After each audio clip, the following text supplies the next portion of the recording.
Sering nggak sih kita dengar nama suatu tempat tapi nggak pernah kepikiran, ini artinya apa ya? Nah, hari ini kita bakal kupas tuntas sejarah singkat Wonogiri, sebuah kabupaten yang namanya ternyata nyimpen banyak banget cerita. Mulai dari alam, legenda, sampai semangat perjuangan. Oke, kita mulai dari dasarnya dulu ya. Nama Wonogiri itu sendiri kedengerannya puitis banget kan? Dan alasannya tuh jelas banget. Wana itu artinya hutan dan giri itu artinya gunung. Jadi kalau diartiin langsung, ya Wonogiri itu hutan gunung. Simple tapi langsung kebayangkan gimana megahnya landscape daerah ini. Tapi, jangan salah. Nama ini tuh jauh lebih dalam maknanya daripada sekedar deskripsi geografis biasa. Ini tuh kayak benang merah yang nyambungin kisah-kisah luar biasa. Ada cerita tentang seorang wali suci, seorang pangeran pemberontak, dan identitas yang benar-benar tumbuh dari tanahnya sendiri. Yuk kita bedah lapisan pertama dari ceritanya, hutan dan gunung. Nah, dari sinilah asal-muasal legenda yang ngasih jiwa ke nama Wonogiri. Jadi, konon katanya nih, salah satu dari Wali Songo, yaitu Sunan Giri, lagi dalam sebuah misi suci. Beliau nyari kayu jati terbaik buat tiang utama Masjid Agung Demak. Pencariannya ini ngebawa beliau ke sebuah hutan lebat yang dikelilingi gunung-gunung di selatan Jawa. Di sana, beliau ketemu sama Ki Donosari, sang penjaga hutan. Nah, Ki Donosari ini, karena tergerak sama tujuan mulia Sunan Giri, akhirnya ngasih pohon jati paling istimewa miliknya.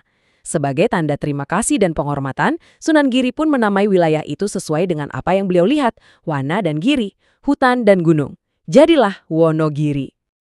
Nah, dari tanah yang diberkahi oleh seorang wali, ceritanya geser nih ke tanah yang ditempa oleh api perjuangan seorang pangeran. Seakan-akan kesucian hutan dan gunung itu sendiri yang melahirkan semangat buat melindungi rakyatnya.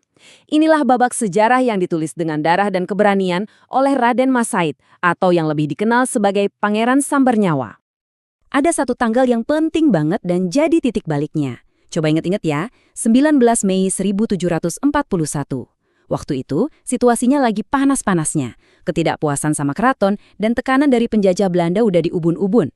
Nah, tanggal inilah yang kemudian ditetapkan sebagai hari lahir Wonogiri. Bukan karena dekret raja, tapi karena sebuah perlawanan besar dimulai dari sini. Terus apa yang terjadi?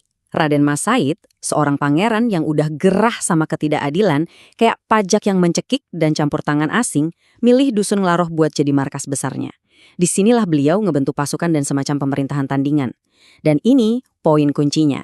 Wonogiri itu lahir bukan sebagai hadiah dari penguasa, tapi sebagai sebuah pernyataan perlawanan. Ini adalah cikal bakal pemerintahan yang lahir dari rakyat untuk rakyat. Keren banget kan? Waktu terus berjalan, dan identitas Wonogiri pun ikut berevolusi. Tanah yang sama yang dulu jadi saksi bisu pertempuran, sekarang justru jadi sumber kehidupan yang ngasih Wonogiri julukan yang unik banget. Coba deh bayangin angka ini. Lebih dari 1 juta ton.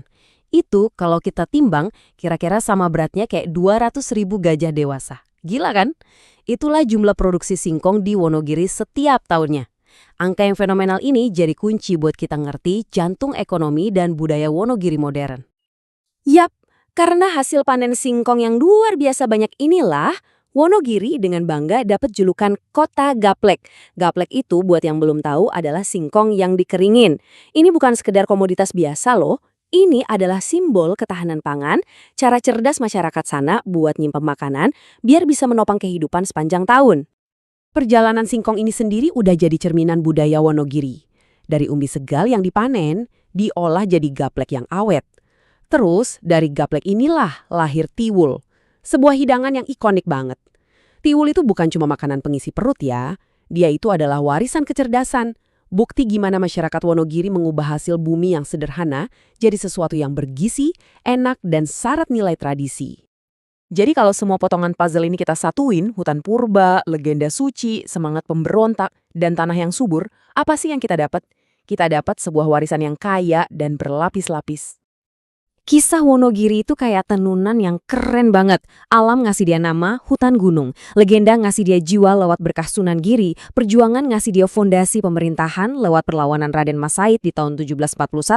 Dan tanah ngasih dia identitas modern sebagai kota Gaplek sebelum akhirnya resmi jadi kabupaten di tahun 1950. Setiap lapisannya saling membangun di atas lapisan sebelumnya.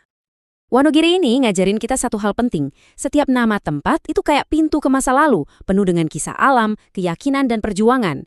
Ini jadi bikin kita mikir kan? Nah sekarang coba deh pikirin, gimana dengan tempat tinggal kalian? Cerita apa sih yang sebenarnya kesembunyi di balik namanya, yang mungkin nunggu buat diungkap?